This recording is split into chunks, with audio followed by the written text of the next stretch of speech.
America पर भड़का Saudi अरब। मैंने कहा था राज खुलेगा और इस जंग के बाद फैसला हो जाएगा ताकतवर कौन है। मेरे दोस्तों, सऊदी अरब के ऑफिशियल ने अरब के टीवी पर कोई बयान नहीं दिया है, मतलब कोने कोतले में जाके कोई इन्वेस्टिगेशन रिपोर्ट नहीं है, यह बयान आया है। ये देखिए भाई, न्यूज चैनल पर सऊदी अरब के ऑफिशियल ने बोला कि जब हमने शुरुआत में अमेरिका से मदद मांगी, जब जंग शुरू हुई तो अमेरिका खामोश था। जाहिर सी बात है, खामोश क्यों था मैं ये सऊदी अरब को बता देता हूं। खामोश इसलिए था अमेरिका क्योंकि अमेरिका की ये रिपोर्ट है, अमेरिकियों ने एक्सेप्ट किया है, जो डोनाल्ड ट्रंप के साथी हैं, कि जब ईरान ने पलटवार अरब देशों पर किया तो हम शॉक में थे। डोनाल्ड ट्रंप शॉक में था। ये डोनाल्ड ट्रंप का ट्वीट था कि हम शॉक में हैं कि ईरान ने अरब पर हमला कर दिया, हमारे अरब में जो बेसिस है उस पर हमला कर दिया। जहां अमेरिका सोच रहा था कि नेतन्याहू ने वादा किया है कि ईरान हमला करने लायक नहीं होगा, वहां ईरान ने जब बजाना शुरू किया।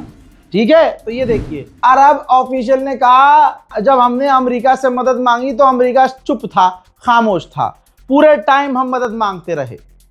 लेकिन अब जब हम सब खत्म करना चाहते हैं, सब चीजें लाइन पर लाना चाहते हैं, ईरान से जंग नहीं चाहते हैं, तो अब अमेरिका जहां एक तरफ वो सीज फायर और डील की बातें कर रहा है, तो अब वो चाहता है कि जंग हो। ये कौन कह रहा है? सऊदी अरब कह रहा है। अब जो कल तक सऊदी अरब से प्यार करने वाले मुसलमान थे, उनसे कहूंगा अब क्या कहोगे? अब तो तुम्हारा सऊदी अरब खुद कह रहा है कि जब मदद मांगी तब अमेरिका चुप था और अब चाह रहा है कि हम लड़े। जाहिर सी बात है, देखिए सीज फायर हो जाएगा। अगर सीज फायर हो गया, जंगबंदी हो गई, तो अमेरिका को पता है कि हम इतनी बुरी तरह से हारे हैं कि कोई सोच भी नहीं सकता। इजराइल की भी एकदम चिरी पड़ी है। तो ऐसे में अब दुश्मन कभी नहीं चाहेगा कि वो जंग में उतरे, वो चाहेगा कि अब अरब और ईरान आपस में लड़ें। तो यहाँ पर ईरान और खासकर अरबों को अलर्ट होना होगा। ईरान के राष्ट्रपति पेजेश्कियान को फ्रांस के राष्ट्रपति इमैनुअल मैक्रोन ने फिर से फोन किया और दबाव बनाया, रिक्वेस्ट की कि अब जंग खत्म होनी चाहिए, एक बेहतर डील हो जाए ताकि इलाके में शांति आए। दोस्तों, हमें नहीं पता, लेकिन ये डेटा देख लीजिए, चाइना से एक कार्गो जहाज ईरान पहुंचा है। क्या लेके पहुंचा है वो हम नहीं बता सकते कि रडार है, हथियार है, डिफेंस सिस्टम है, वी डोंट नो। ईरानियन राष्ट्रपति पेजेश्कियान ने ट्वीट किया है और कहा है कि ईरान की हाई लेवल की डेलीगेशन इस वक्त पाकिस्तान में अमेरिका से बात कर रही है। जो भी आउटकम आएगा, जो भी रिजल्ट होगा, वो बेहतर होगा ईरानियों के लिए। और जो हमारी टीम बात कर रही है वो ईरान और ईरान की बेहतरी के लिए बात कर रही है और काफ़ी मजबूती से बात कर रही है, झुक कर नहीं। लीजिए, गुलाबी सुअर ने घूम फिरकर बात मान ली कि वो हार रहा है। ये देखिए, दुनिया की तमाम मीडिया को ये फेक न्यूज़ कह रहा है। The fake news media is crazy. आप समझ रहे हैं? ये अमेरिकी मीडिया को नहीं, ये ईरानी मीडिया को नहीं, दुनिया के तमाम मीडिया चैनल्स को, मीडिया पोर्टल्स को ये फेक न्यूज़ कह रहा है। और कह रहा है, ध्यान से समझ लीजिए, कहता है, लिखता है आगे कि अगर तुम फेक न्यूज़ को सुनोगे तो वहां ईरान जीत रहा है और हम हार रहे हैं। आप समझ रहे हो? इस पूरे पैराग्राफ में यही समझाने की कोशिश की उसने कि हम जो हारे हैं वो हारे नहीं हैं, वो तो बस फेक न्यूज़ चल रही है, जीते तो हम हैं। और सारी दुनिया छोड़िए, न्यूज़ देखना भी छोड़ दीजिए, आप अपने मन से पूछिए कौन हारा और कौन जीता। माशाल्लाह, आपके तुरंत मुंह पे आ गया कि ईरान जीता। बात यहां खत्म हो गई।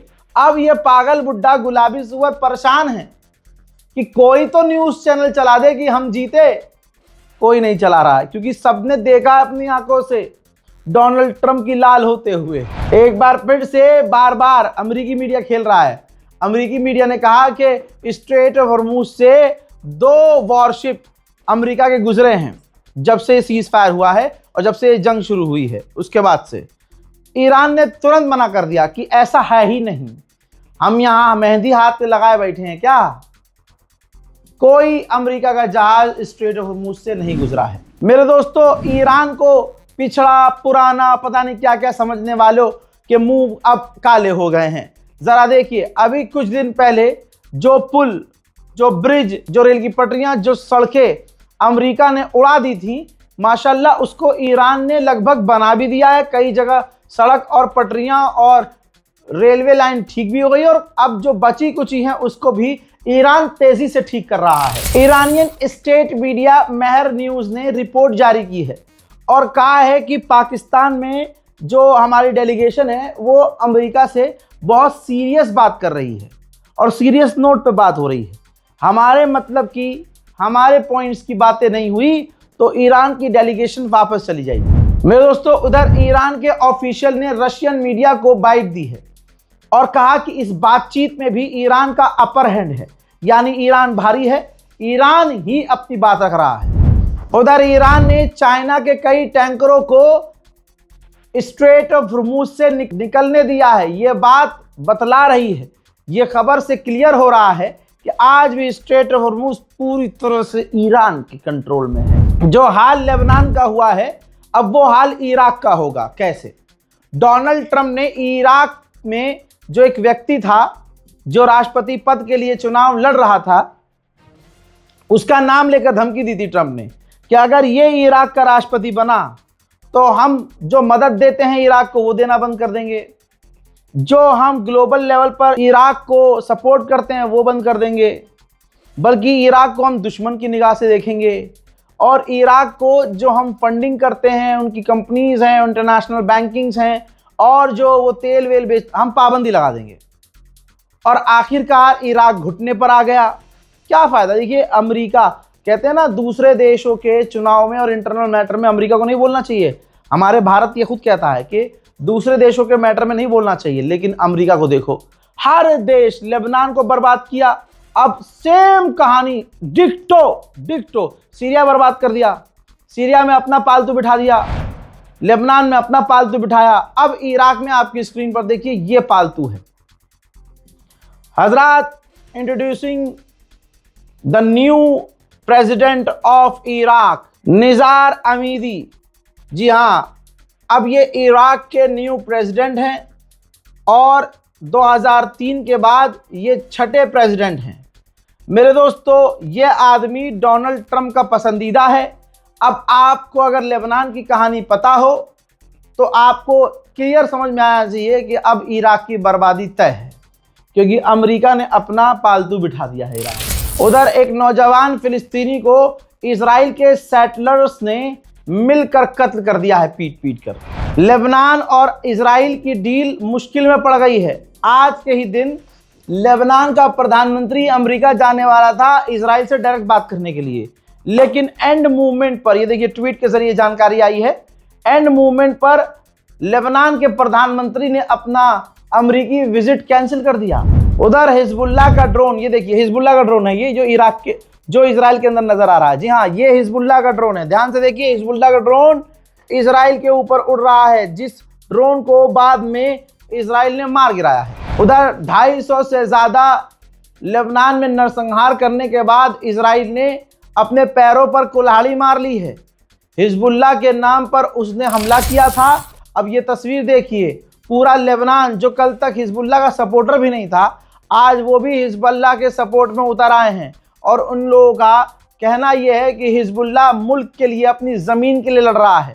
हमारी गवर्नमेंट ने, फौज ने क्या ही कर लिया, उनके रहते हुए तो लेबनान की सरजमीन पर इजराइल ने कब्जा किया है। ये हिजबुल्लाह है जो हमें बचा रहा है और अपनी ज़मीन के लिए लड़ रहा है। हम हिजबुल्लाह के साथ। मिडिल ईस्ट के अखबार अल मॉनिटर ने लिखा है कि इजराइल के पास कोई ऑप्शन नहीं है, लेबनान में उसे सीज फायर करना होगा, क्योंकि पूरी दुनिया में बड़े बड़े देश जो हैं उनका, खासकर मिडिल ईस्ट के जो देश हैं, उनका दबाव है नेतन्याहू पर, और सबसे बड़ा दबाव डोनाल्ड ट्रंप का है।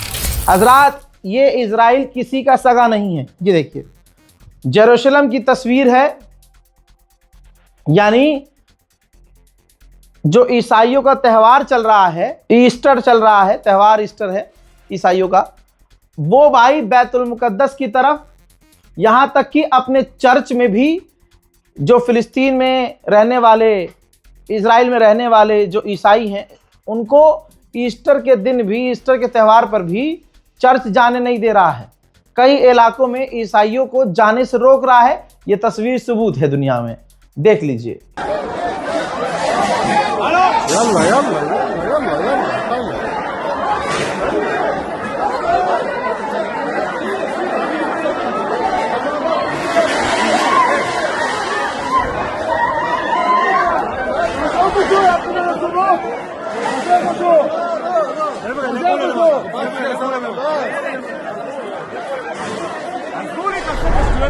इजराइल किसी का सगा नहीं है भाई। कभी किसी को गलतफहमी हो और जो ज्यादा उसके लिए उछलते हैं, फादरलैंड मानते हैं, तो आज क्लियर कर लो कि फादरलैंड के परदादा हैं ईरान। याद रखना। इस रिपोर्ट को शेयर कीजिए, चैनल को सब्सक्राइब कीजिए। जय हिंद।